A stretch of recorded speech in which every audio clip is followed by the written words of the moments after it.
Jika kamu mengasihi aku, kamu akan menuruti perintah-perintahku.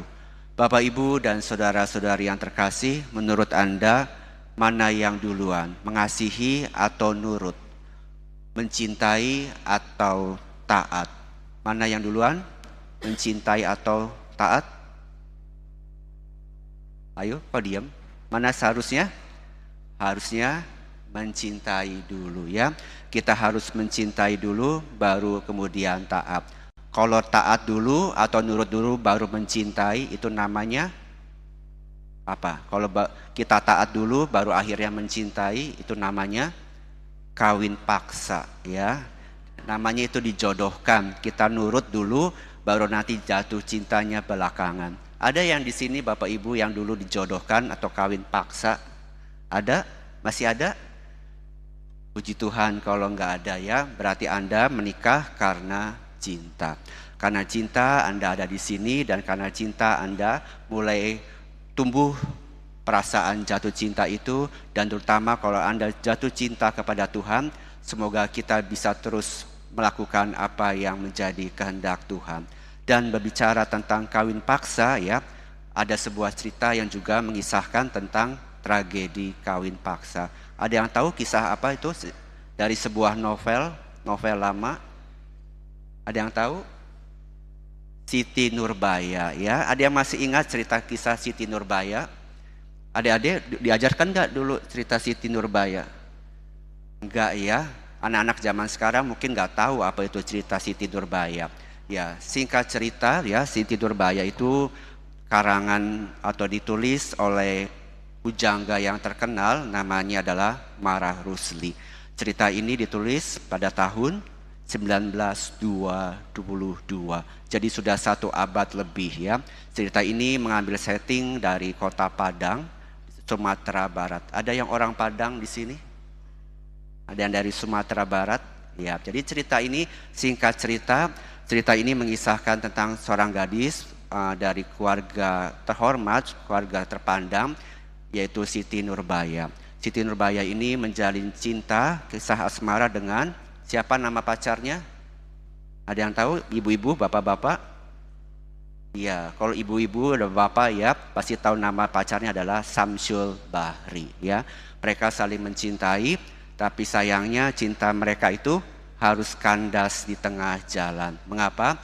Karena ayah dari Siti Nurbaya itu punya hutang yang sangat besar kepada seorang saudagar atau kepada seorang rentenir lintah darat yang sangat serakah, sangat jahat. Siapa nama rentenirnya?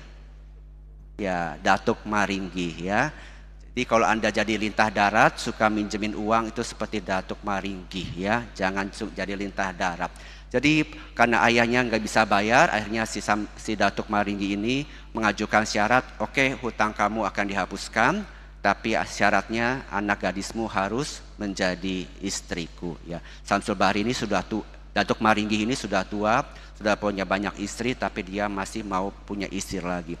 Akhirnya karena memang tidak ada pilihan, akhirnya Siti Nurbaya pun dinikahkan dengan Datuk Maringgi.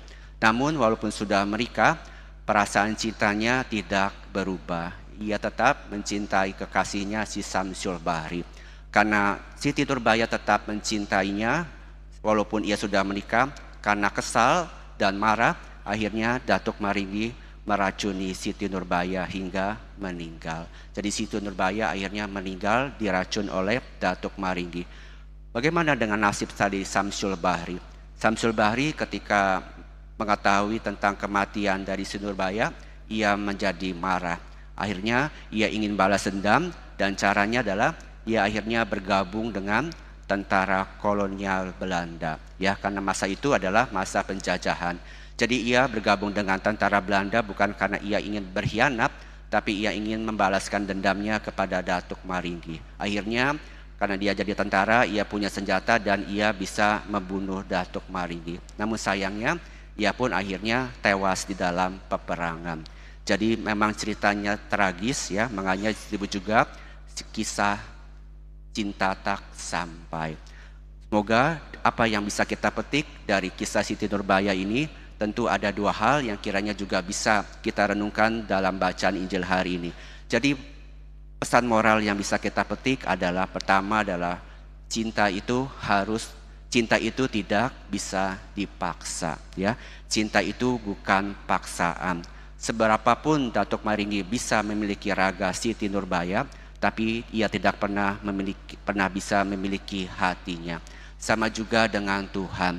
Tuhan ingin supaya kita mencintai kita bukan karena terpaksa, bukan karena tertekan, bukan karena kita takut kepada Tuhan, tapi kita mencintai Tuhan harus dengan tulus. Tuhan ingin Tuhan ingin agar kita mencintai Tuhan dengan tulus. Karena sesuatu yang dipaksa pasti tidak akan abadi.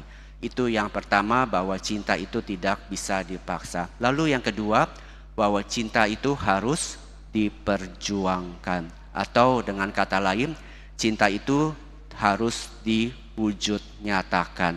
Tidak hanya sekedar kata-kata manis, tapi harus diwujud nyatakan walaupun hal itu tidak mudah.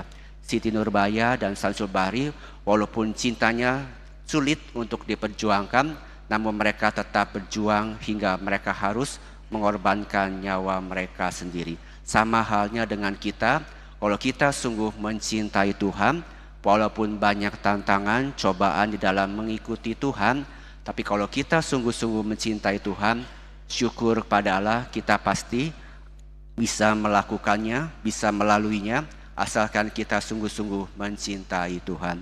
Jadi bagaimana caranya sekarang adalah, yang menjadi pertanyaannya adalah bagaimana supaya kita ini sungguh-sungguh bisa mencintai Tuhan.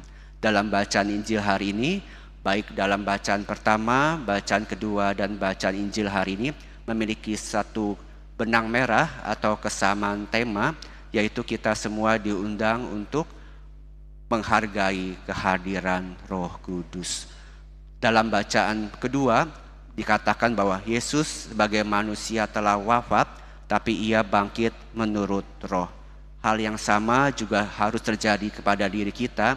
Saya dan Anda ini punya dosa, punya kelemahan yang membuat kita akhirnya mati karena dosa kita. Tapi kalau kita mau hidup dalam Roh Kudus, maka Roh Kudus akan menghidupkan kita kembali dari kematian akibat dosa. Dan kalau kita ini sudah hidup baru oleh karena Roh Kudus, maka seperti juga dikatakan dalam bacaan pertama, kita akan dimampukan untuk melakukan pelayanan kita, hal-hal yang baik. Seperti dalam bacaan pertama dikisahkan bagaimana Filipus, Petrus, dan para rasul bisa melakukan berbagai hal-hal hebat, menyembuhkan orang sakit, mengampuni orang dosa karena kuasa Roh. Hal yang sama juga akan bisa kita lakukan apabila kita sudah hidup baru dan menerima Roh Kudus. Kita juga pasti bisa untuk mengampuni orang yang bersalah kepada kita. Kita akan dikuatkan untuk berkarya dan melayani Tuhan. Dan juga kabar gembiranya dalam bacaan Injil hari ini, Roh Kudus pula lah yang akan selalu menemani kita. Roh Kudus yang adalah Roh Tuhan sendiri, Roh Allah, tidak akan pernah meninggalkan kita. Asalkan kita ini hidup dalam kasih. Karena Allah adalah kasih yang akan memampukan kita untuk melakukan yang baik. Tadi dikatakan bahwa Roh Kudus, Roh kebenaran yang akan membimbing kita untuk melakukan hal yang baik dan menjauhi yang jahat.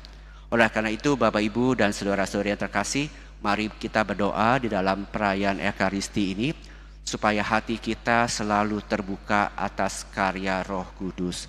Biarlah Roh Kudus yang sudah kita terima pada saat kita dibaptis, pada saat kita menerima sakramen Krisma, semakin kita sadari kehadirannya. Supaya apa?